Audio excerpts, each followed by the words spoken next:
Baik, salam. Perkenalkan, nama saya Nuna Tudu dengan NIM 22190048. Di sini saya akan membahas tugas esai dan tugas studi kasus mata kuliah akuntansi sektor publik. Esai 1 mengenai definisi regulasi publik. Regulasi publik merupakan seperangkat aturan yang dibuat oleh pemerintah untuk mengatur berbagai aspek kehidupan masyarakat. Proses penyusunannya melibatkan berbagai tahap, mulai dari identifikasi masalah hingga sosialisasi. Regulasi ini sangat penting dalam konteks akuntansi sektor publik karena memastikan pengelolaan keuangan negara yang transparan dan akuntabel.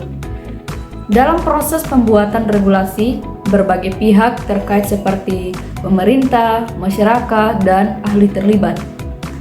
Tujuan utama regulasi adalah untuk menyelesaikan masalah-masalah seperti kesenjangan sosial, lingkungan, dan ekonomi. Selain itu, regulasi juga harus sesuai dengan Undang-Undang Dasar 1945 yang mengatur kewajiban negara dalam melindungi segenap bangsa, memajukan kesejahteraan umum, mencerdaskan kehidupan bangsa, dan ikut serta dalam menjaga ketertiban dunia. Di kasus 1, artikel Undang-Undang Keuangan Negara dan soal kebocoran. Artikel ini juga menyoroti pentingnya peran bendahara dalam menjaga keuangan negara. Namun, penulis berpendapat bahwa tanggung jawab bendahara saja tidak cukup untuk mencegah kebocoran anggaran. Dibutuhkan upaya bersama dari seluruh stakeholder untuk mengubah budaya korupsi dan membangun sistem pengawasan yang efektif. Artikel ini memberikan pandangan kritis terhadap Undang-Undang Keuangan Negara dan menyarankan perlunya perbaikan dan penyempurnaan agar tujuan untuk mewujudkan pengelolaan keuangan negara yang transparan dan akuntabel dapat tercapai. Esai 2 mengenai pentingnya standar akuntansi sektor publik. Standar akuntansi sektor publik (SASP), khususnya standar akuntansi pemerintah (SAP), merupakan pedoman penting dalam penyusunan laporan keuangan entitas pemerintah di Indonesia. SAP bertujuan untuk memastikan konsistensi, transparansi, dan akuntabilitas dalam pengelolaan keuangan negara. Penyusunan SAP mempertimbangkan perkembangan ekonomi, politik, standar akuntansi internasional, dan teknologi informasi. Standar pelaporan dan standar audit saling berkaitan erat, di mana standar pelaporan menentukan cara penyajian laporan keuangan, sedangkan standar audit memastikan kepatuhan terhadap standar pelaporan.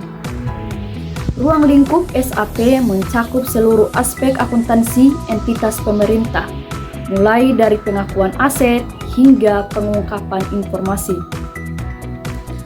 Standar nomenklatur yang jelas juga diperlukan untuk memastikan konsistensi dalam penggunaan istilah.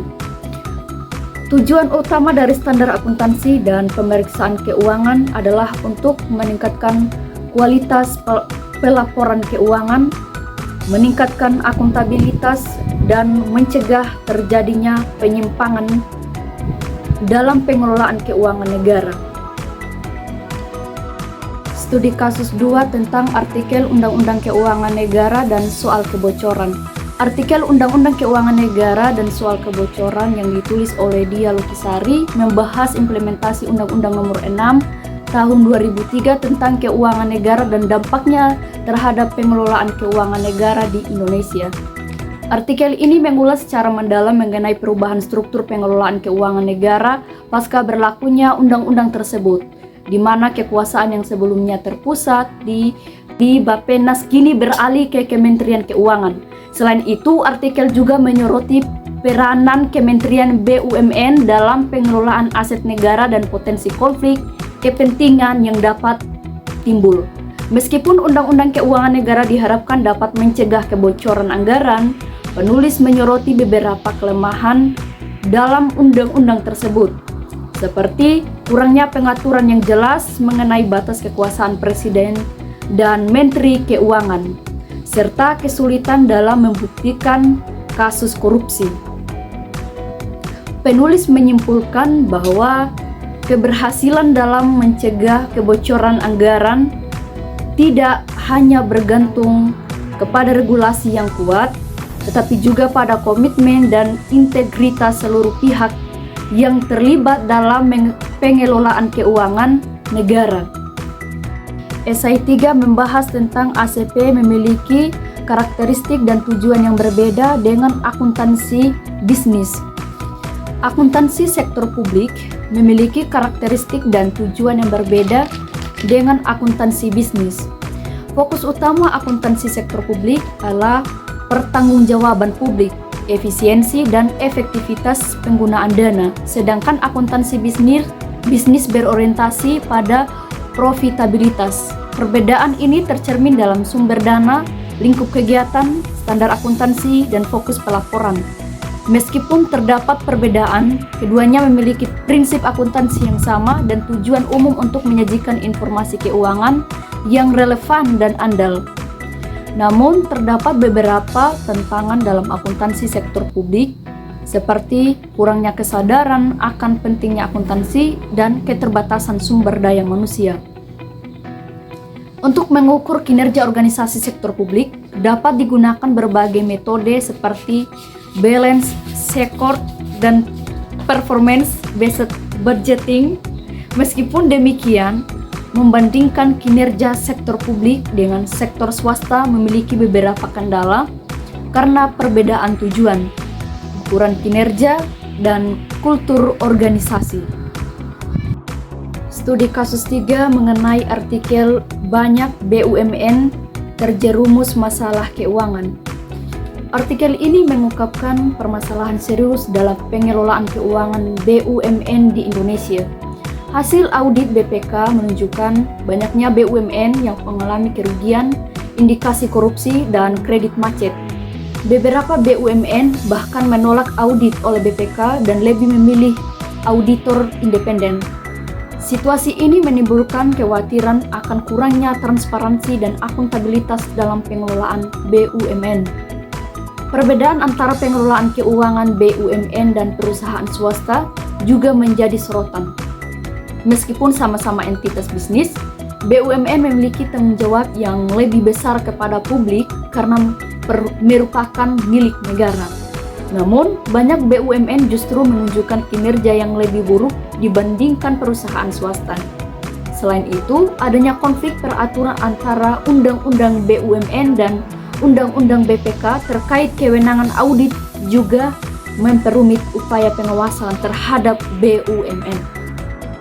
Yang berikut kita masuk pada esai 4, yaitu kerangka konseptual akuntansi sektor publik dan elemen-elemen penting yang terkait. Kerangka konseptual akuntansi sektor publik merupakan landasan bagi penyusunan dan penyajian laporan keuangan sektor publik yang berkualitas. Konsep ini bertujuan untuk memastikan laporan keuangan relevan, andal, dan dapat diperbandingkan. Asumsi akuntansi seperti entitas bisnis dan joint concern menjadi dasar penyusunan laporan keuangan. Karakteristik kualitatif seperti relevansi, andal, dan dapat dipahami menjadi tolak ukur kualitas informasi akuntansi. Selain itu, kualitas perencanaan publik, pengelolaan berbasis kegiatan, dan kualitas pelaporan juga menjadi fokus dalam akuntansi sektor publik. Tujuan akhir dari penerapan kerangka konseptual ini adalah meningkatkan transparansi dan akuntabilitas dalam pengelolaan keuangan sektor publik. Studi kasus 4 membahas perlunya transparansi keuangan parpol. Artikel ini membahas pentingnya transparansi keuangan dalam partai politik, khususnya dalam konteks pelaksanaan pemilu. KPU telah mengeluarkan pedoman yang mengatur tata kelola keuangan partai politik, termasuk sistem akuntansi dan pelaporan dana kampanye. Tujuannya adalah untuk menciptakan transparansi, akuntabilitas, dan mencegah penyalahgunaan dana partai politik. Pedoman yang dikeluarkan KPU meliputi berbagai aspek seperti definisi keuangan, partai politik, dana kampanye, pendapatan, beban, dan jenis-jenis pelaporan keuangan.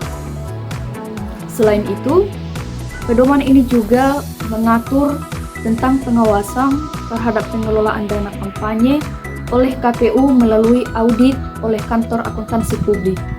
Dengan adanya pedoman ini, diharapkan partai politik dapat membangun sistem pengendalian internal yang kuat dan masyarakat dapat memperoleh informasi yang jelas mengenai pengelolaan keuangan partai politik.